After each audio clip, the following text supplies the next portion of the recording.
Hey, thanks everyone for joining. Today, Johan and I want to share Teach2Learn, virtual student, a learning and teaching companion. So today, in education, we are still seeing gaps in terms of, Johan, are you on the second page? Sorry. Okay. Yeah, so today in education, we are still seeing gaps in education and losing people. Folks like my cousin Byron, who never liked schools, he felt like rather than to focus on learning, they were just full of pressure, all about performance, with teachers feeding him information and having him regurgitate that back.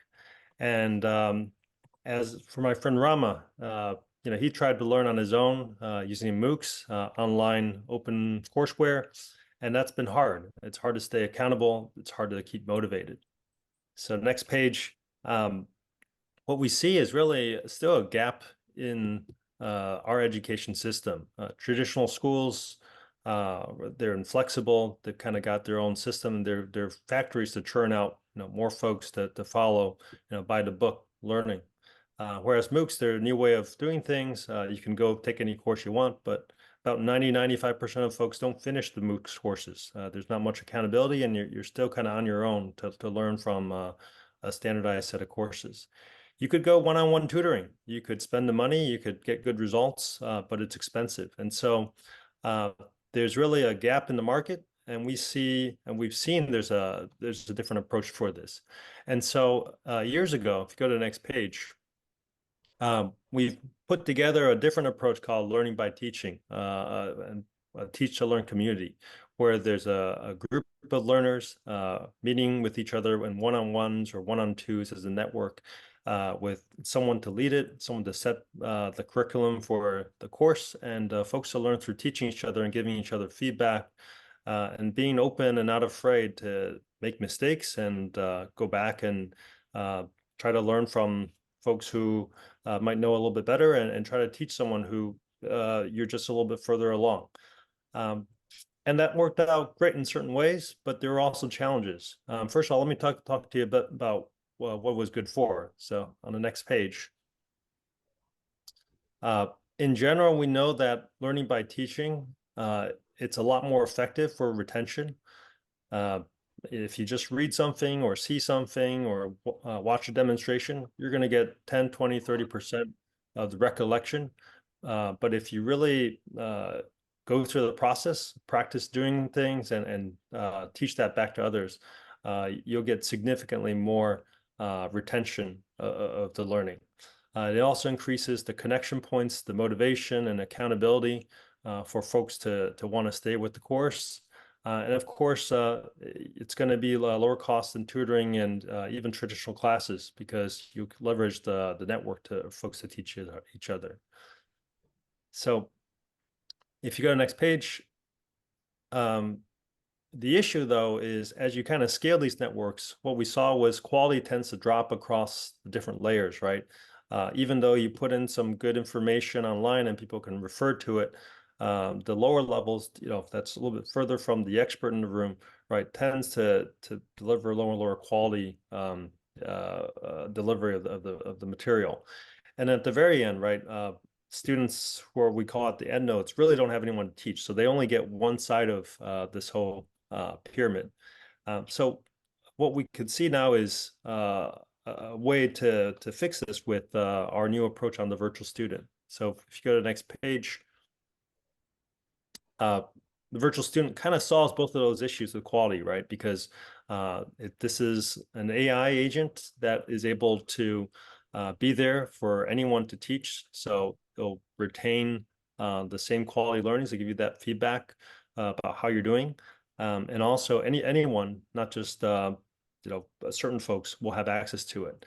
You'll still get the one-on-one individualized instruction, which there's significant improvement. You could see the 2 sigma problem there, where the average student actually could score in the 98th percentile if they're given the right level of instruction. And you can pair them with multiple personas, an AI that isn't very good, and also one that could be a master teacher that can give you that feedback. So All those reasons, we saw a lot of advantages to using AI here and a virtual student approach. Next page. So in our operation here, we have two modes in terms of the virtual student. One is tutor-led, where you are trying to explain something back to the virtual student. They ask you questions, and if you're a little bit off base, the AI will try to use a more Socratic method to guide you back to learn more, rather than just simply tell you the answer. And the other is a more 2T-led, where the AI asks or acts like a student that isn't very good, right, and may make mistakes, and you're supposed to ask more open-ended questions and see where the AI is going, trying to help it get the right concept, and so it's helpful for learning how to teach as well. So I'm going to pass over to Yohan to talk a little bit about some of the technical side and the demo as well.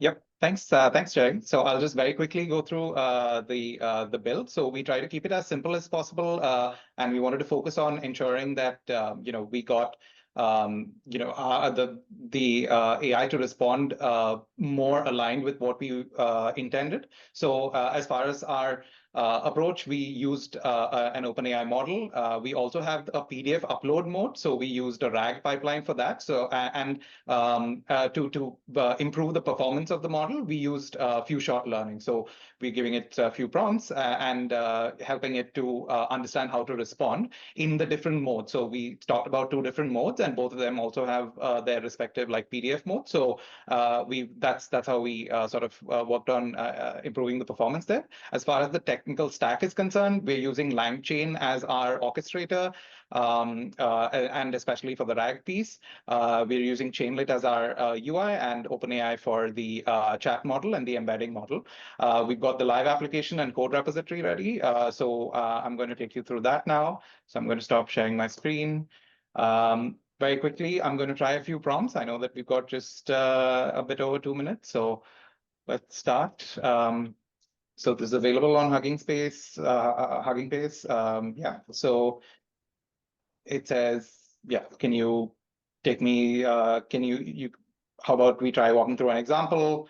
So I'm going to say, this is what the Pythagorean theorem does.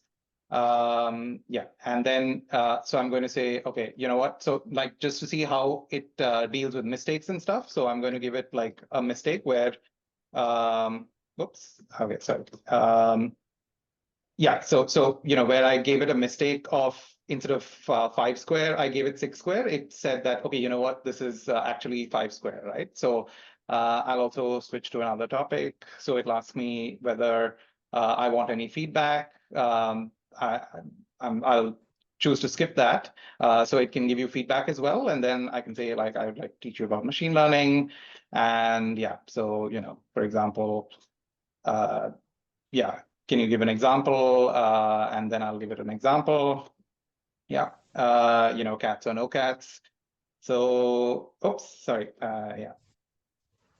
I think okay, yeah, there's a bit of a few things. The demo gods are not with me on this one, but anyway, so that's basically when we try to get it to focus. So sometimes the prompt engineering needs a bit more fine tuning. I also wanted to quickly show the upload a PDF. So the other, this one doesn't have the PDF option, gives an error. So I'll just quickly show you this. I'm uploading Hitchhiker's Guide, and I'll just ask it like a couple of questions very quickly. Yeah, so 1 minute. Thanks. Yeah, we're almost done. Yeah, I'll say a towel is very useful for hitchhikers. Why do they say it's useful? Can be used for warmth. Can you explain how the presence of a towel impacts the perception of a hitchhiker by others? Yeah, so very quickly, that's it. Our code is available here. It's very simple, primarily focused on the prompt engineering side, apart from the RAG. And finally, in terms of our future enhancements, oops, fixing a slide on the go. Basically, the one thing we wanted was to evaluate this against Chat GPT-4. So that's one of the main things we want to do. The second is have like sub modes within our modes to match the user competency and adjust the AI capability. And finally, having like an AI monitoring system, an AI-based monitoring system to see how they're doing. Thank you.